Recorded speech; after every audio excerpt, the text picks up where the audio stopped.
Hey, welcome back. Today, let's talk about something that can save you thousands before you invest in land. One of the oldest wealth building tools used by families, institutions, and long term investors. After more than 12 years in finance and property investing, I've learned that the most expensive mistakes are the quiet ones, the details people skip because they assume land is simple.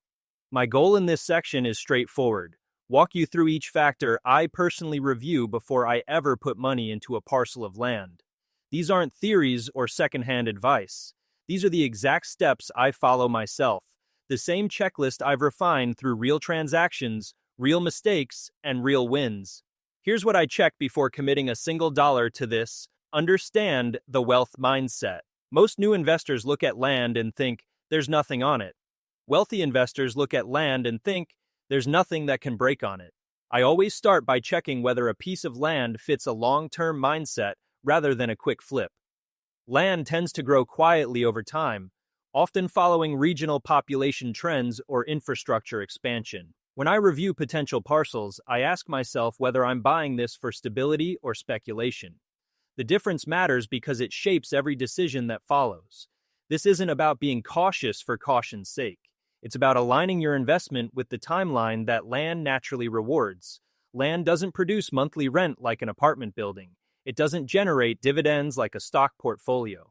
What it does is appreciate slowly, steadily, and predictably when you choose the right location and hold through market cycles. The investors I've watched succeed over decades all share this trait.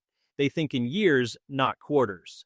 Analysts typically review multi-year growth maps from local planning offices or census updates to understand direction. These aren't flashy documents. They're steady, predictable reports that show where people are moving and why. From my experience, this step matters because it sets the tone for every decision afterward. Land rarely rewards impatience, but it consistently rewards stability and slow appreciation. You're not looking for overnight wins here. You're looking for compounding value that builds across years. Good investors think in systems, and this is the system wealthy families follow. They buy land when the price reflects current use, not future potential. Then they wait for the region to catch up. I've seen this pattern repeat across rural counties, suburban edges, and even industrial corridors.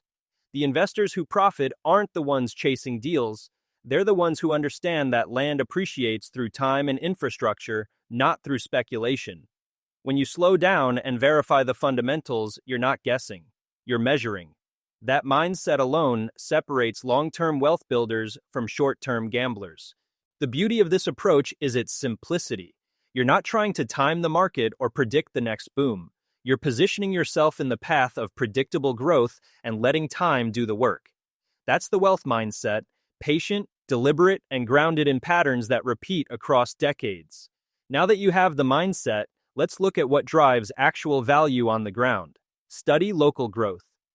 Trends. Before I even look at a listing price, I check where the region is heading. You'll want to review population growth charts, new business filings, and county-level development plans. Most city planning departments publish future road expansions or zoning updates. Those maps are gold. I spend time on county websites, pulling reports that show migration patterns, school enrollment trends, and housing permit activity. These indicators tell you whether the area is expanding, stable, or contracting. According to recent regional planning reports, areas with steady 1 to 3% annual population growth tend to see predictable upward pressure on land values, depending on the region. This isn't speculation, it's correlation backed by decades of real estate data. When more people move into an area, demand for housing, services, and infrastructure rises. That demand eventually translates into higher land prices, especially for parcels near transportation routes or utility access. I look for consistent growth, not explosive spikes. A county that gains 2% population annually for 10 years straight is more predictable than one that jumps 8% one year and drops the next. Consistency signals sustainable economic momentum. New businesses opening, families relocating, employers expanding. Those are the trends that support long-term land appreciation. This step matters because growth acts like a rising tide. If the area is moving in the right direction, your land has a built-in tailwind. I've bought parcels in counties where growth was modest but consistent, and those investments outperformed flashier markets that spiked and then stalled. The key is verifying the trend, not just hoping for it. When you slow down and verify growth, you're not relying on optimism. You're relying on data. That distinction protects your capital and keeps your expectations grounded. I also pay attention to employment diversity. A region dependent on one industry is vulnerable if that industry declines. But a county with a mix of healthcare, education, manufacturing, and services tends to weather downturns better. That stability translates into steadier land values over time. Once the location checks out, the next thing I confirm is what the land is legally allowed to become. Check zoning and restrictions. Zoning decides everything. I always pull zoning maps directly from the county website to confirm whether the land is residential, agricultural, commercial, or mixed use. Some investors overlook this and get stuck with land that can't support the project they had in mind. You'll also want to check for HOA rules, floodplain restrictions, protected wetlands, or conservation easements. These can limit building, clearing, or even vehicle access. I remember reviewing a parcel that looked perfect on paper, affordable, near a growing town, good access. But when I checked the zoning records, I found it was designated agricultural with no variance history. That meant residential development wasn't allowed without a lengthy, expensive rezoning process. The listing price reflected that limitation, even though the agent didn't emphasize it. Ignoring this step can distort your expected ROI. A parcel that looks cheap may be priced that way because development isn't allowed. When you verify the legal side early, you avoid expensive surprises. I cross-reference zoning maps with county ordinances and sometimes call the planning department directly to confirm restrictions. It takes an hour, maybe two, but that time saves months of frustration later. The goal here isn't just to know what the land is zoned for, it's to understand what you can realistically do with it. That clarity shapes your acquisition strategy, your holding timeline, and your exit options. I've also learned to check for upcoming zoning changes. Some counties post proposed amendments or master plan updates that hint at future shifts. If a residential parcel is near a zone proposed for commercial expansion, that could affect value, either positively or negatively depending on your goals. Staying informed about these changes gives you an edge most casual investors miss. Another detail I always verify is whether the land falls within special districts, fire districts, irrigation districts, improvement districts. These can carry annual assessments that add to your holding costs. Some districts also impose restrictions on land use or require approval for development. Understanding these nuances before you buy prevents surprises down the road. Once the paperwork checks out, the next step is understanding the physical access to the property. Verify access and utilities. I always confirm whether a property has legal access, meaning a recorded road or easement, not just a visible dirt track. Many first-time buyers learn the hard way that unofficial access isn't access. If the access isn't recorded with the county, you could face legal disputes with neighbors or have trouble selling the land later. I check property deeds and plat maps to verify that access is explicitly mentioned and legally documented. Legal access means the right to use a specific route is recorded in official documents. This might be a public road maintained by the county or a private easement granted by an adjacent landowner. Either way, you need documentation proving you can reach the property without trespassing. I've seen investors buy landlocked parcels assuming they could negotiate access later, only to find neighboring owners unwilling to cooperate or demanding exorbitant fees. For utilities, you'll want to check whether power lines are within reach, whether the area uses wells and septic systems, and how far the nearest water line is.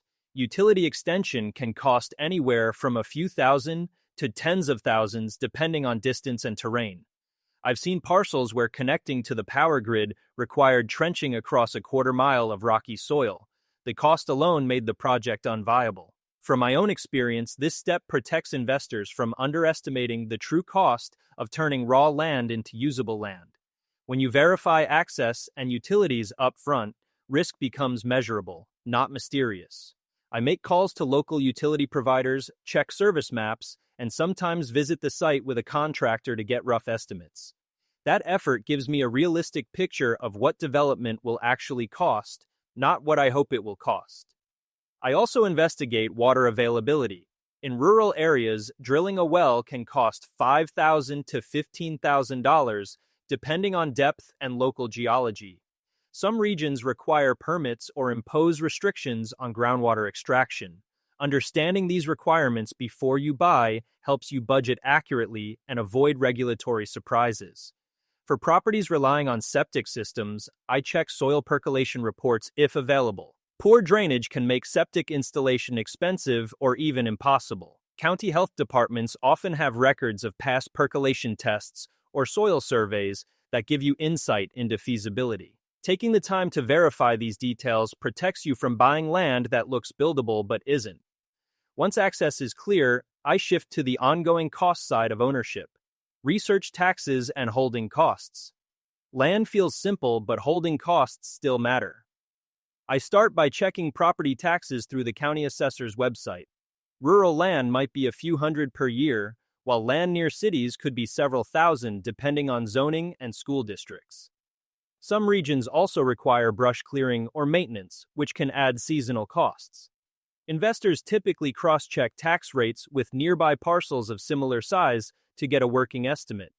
Property taxes can change, especially if the land is rezoned or if the county reassesses values. I always factor in a buffer for potential increases. Beyond taxes, you'll want to consider insurance, especially if the land is in a floodplain or wildfire zone. Some lenders require coverage even for raw land if you're financing the purchase. These costs seem small individually, but they compound over years. When you understand holding costs, you can plan realistically and avoid surprises during slow years. Good investors always know their carry costs before buying. I track these numbers in a simple spreadsheet: taxes, insurance, maintenance, and any loan payments. That gives me a clear annual figure I need to account for, which helps me decide whether the investment fits my cash flow and timeline. I also consider potential special assessments. If the county decides to pave a gravel road or extend sewer lines, adjacent landowners may be assessed a portion of the cost. These assessments can run thousands of dollars and are sometimes mandatory. Checking with the county about planned improvements helps you anticipate these expenses. Another holding cost people overlook is liability insurance. Even vacant land carries risk. Someone could trespass and get injured, or a fire could start and spread to neighboring properties. Basic liability coverage is inexpensive but provides essential protection. I factor this into my annual cost calculations for every parcel I hold. With costs understood, the next step is measuring potential long-term growth. Run the appreciation math. I never buy land without checking its historical appreciation range. Most counties provide past sale prices, and analysts often look for steady, modest increases rather than big spikes. Depending on the region, land might appreciate around 2 to 5% annually, though some high-growth areas move faster. You're not looking for exact predictions here. You're looking for patterns. I pull comparable sales from county records, focusing on parcels of similar size, zoning, and location. Then I track how those prices have changed over 5, 10, or even 20 years. That gives me a baseline expectation. If land in the area has consistently appreciated at 3% per year, I can model different holding periods to see what returns might look like. If appreciation has been erratic or stagnant, that tells me the area might not support long-term growth. This step matters because it grounds expectations. When you slow down and verify long-term value trends, your plan becomes clearer and more intentional. I've passed on parcels that looked attractive because the appreciation history didn't support the asking price. Conversely, I've bought land that seemed overpriced at first glance, but the long-term trend justified the investment. The math doesn't lie, it just requires patience to interpret correctly. I also compare land appreciation to inflation rates over the same period. If land is appreciating at 3% annually, but inflation is running at 2.5%, the real return is modest. Understanding this relationship helps you evaluate whether land is the best use of your capital compared to other investments. Sometimes the answer is yes, because land offers stability, tax advantages, or strategic positioning. Other times the numbers point elsewhere. Another factor I consider is price per acre trends. Sometimes land values increase faster for smaller parcels than larger ones, or vice versa. Understanding these nuances helps you identify which parcel sizes offer the best value in a given market. This level of analysis separates informed investors from those relying on gut feelings. Now let's look at the subtle factors that wealthy investors pay close attention to. Identify hidden value drivers. This is where long-term investors separate themselves. I look at planned highways, rail lines, schools, new commercial districts, and migration patterns. These clues often appear in city transportation plans or local economic reports. A future off-ramp or industrial zone can shift land prices dramatically, sometimes years before construction begins. Wealthy investors study what's coming, not just what's present. I review multi-year infrastructure plans published by regional transportation authorities.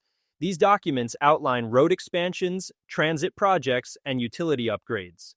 I also check economic development reports that highlight where cities are targeting growth, enterprise zones, tech corridors, logistics hubs.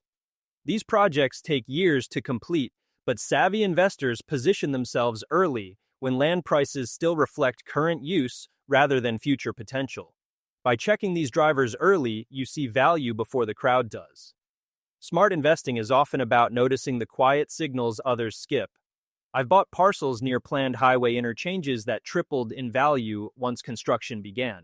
The information was public. Anyone could have found it, but most investors weren't looking. That's the edge, not insider information, just disciplined research. I also track corporate relocations and expansions. When a major employer announces a new facility, land values within a 10 to 20 mile radius often rise over the following years. Following business journals, economic development announcements, and Chamber of Commerce reports keeps you informed about these shifts before they're priced into land values. Another value driver I monitor is demographic trends. Regions attracting retirees, remote workers, or young families often see sustained land appreciation as housing demand grows. Understanding who is moving into an area and why helps you predict which land parcels will benefit most from that migration. Once you understand value, it's time to decide how to acquire the land. Compare purchase strategies. I always compare cash purchases, local lenders, and seller financing. Cash usually gives you leverage for negotiation. Sellers appreciate the simplicity and speed of a cash transaction, and that can translate into a lower purchase price. Local banks may offer land loans with rates slightly higher than home mortgages, depending on region and credit profile. Rates can vary, but they're typically a few percentage points above conventional mortgage rates. Seller financing is common in rural markets and can offer flexible down payments. I've seen deals where the seller accepted 10 to 20% down with monthly payments over 5 to 10 years. This structure works well when you want to preserve cash for improvements or other investments. It also gives you leverage if the market softens. You're not locked into a fixed loan with a traditional lender. Understanding your purchase strategy prevents you from overcommitting too early. When you slow down and compare options, the right path becomes obvious. I run scenarios for each approach, calculating total interest paid, monthly obligations, and cash reserves required. That analysis shows me which strategy aligns with my financial position and investment timeline. I also evaluate the tax implications of each financing method. Interest on land loans may be deductible depending on your situation and intended use. Consulting with a tax advisor before closing helps you structure the purchase to maximize benefits. These details might seem minor, but they compound over years of ownership. Another consideration is prepayment flexibility. Some seller finance deals allow early payoff without penalties, while others include prepayment clauses that protect the seller's expected interest income. Understanding these terms before you sign ensures you have options if your financial situation changes or if you want to refinance later. With the financing picture clear, I move to planning the exit before I enter the deal. Evaluate exit options early. I never buy land without knowing the exit. You may want to flip, develop, lease it for agricultural use, or simply hold it for appreciation. Each exit has its own timeline and cost structure. Investors usually check local comparable sales, projected rent or lease rates, and development costs to gauge future potential. If you're planning to flip, you'll need to understand market velocity, how quickly land sells in the area, and what buyers are looking for. If you're considering development, you'll need to factor in permitting timelines, construction costs, and market demand for whatever you're building. If you're thinking about leasing, research what local farmers or ranchers are paying for similar parcels. Each path requires different capital, different expertise, and different patience. This step matters because it gives your investment purpose. Good investors make decisions backward, starting from the end goal. I map out my ideal exit timeline before I make an offer. That clarity helps me negotiate better, plan smarter, and avoid overextending on deals that don't align with my capabilities or resources. I also consider market liquidity. Some land markets move quickly. Parcels sell within months of listing. Other markets are slower, with land sitting for years before finding a buyer. Understanding local market velocity helps you plan realistic exit timelines and avoid cash flow problems if you need to sell faster than the market allows. Another exit consideration is subdivision potential. Some larger parcels can be split into smaller lots, each sold separately for higher total value than selling the entire parcel at once. This strategy requires navigating subdivision regulations, surveying costs, and potentially installing roads or utilities. But when done correctly, it can significantly boost returns. Once the strategy is set, it's time to verify the land in person, inspect the property. In-person photos never tell the whole story. I walk the land, check for terrain issues, look for drainage paths, and confirm boundary markers. Many investors bring a simple GPS tool or use county GIS apps to verify exact lines. I also listen for road noise, check shade patterns, and look for signs of flooding or erosion. Walking the property gives you information no listing ever captures. You'll notice soil quality, vegetation density, slope variations, and access challenges. I bring a notebook and take detailed observations: where water collects after rain, which areas get full sun, how much clearing would be required for a driveway or building pad. These details shape your development costs and timeline. An in-person inspection protects you from assumptions.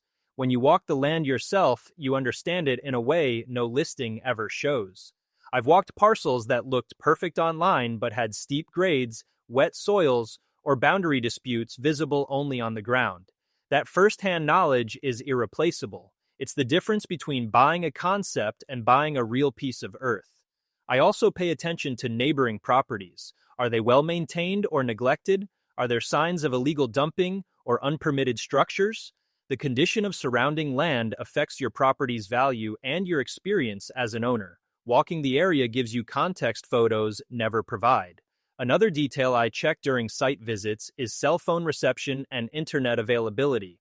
In today's market, connectivity matters even for rural land. Buyers increasingly expect at least basic service for remote work or communication. Understanding what's available, or what could be installed, helps you position the property accurately when it's time to sell. After visiting the land, the last step is making sure all the paperwork is clean. Document everything carefully. I always review the deed, the survey, the parcel maps, and any disclosures. A recent survey, usually done within the past 3 to 5 years depending on region, gives you the most reliable boundary information. If the property has easements, water rights, or mineral rights separation, you need that clarified in writing. Title companies typically help verify these records using county archives. I work with a title company to conduct a thorough title search, checking for liens, encumbrances, or ownership disputes. This process uncovers issues that could complicate ownership or resale. I also request copies of any recorded easements, restrictive covenants, or right-of-way agreements. These documents tell you who else has legal access or claims to the property and under what conditions. This step matters because clean paperwork keeps the investment smooth for years. When documentation is clear, ownership stays simple and defensible. I've seen investors skip this step to save a few $100s, only to face thousands in legal fees later when boundary disputes or title defects emerged. The cost of verification is minimal compared to the risk of buying clouded title. I also verify the legal description matches the physical property. Sometimes deeds contain outdated or incorrect descriptions that don't align with current surveys. Catching these discrepancies before closing prevents legal headaches after you own the land. A qualified real estate attorney can review documents and flag potential issues before they become problems. Another document I always request is the disclosure statement. Sellers are required to disclose known issues, environmental contamination, past flooding, structural problems with any buildings, neighbor disputes, or unusual restrictions.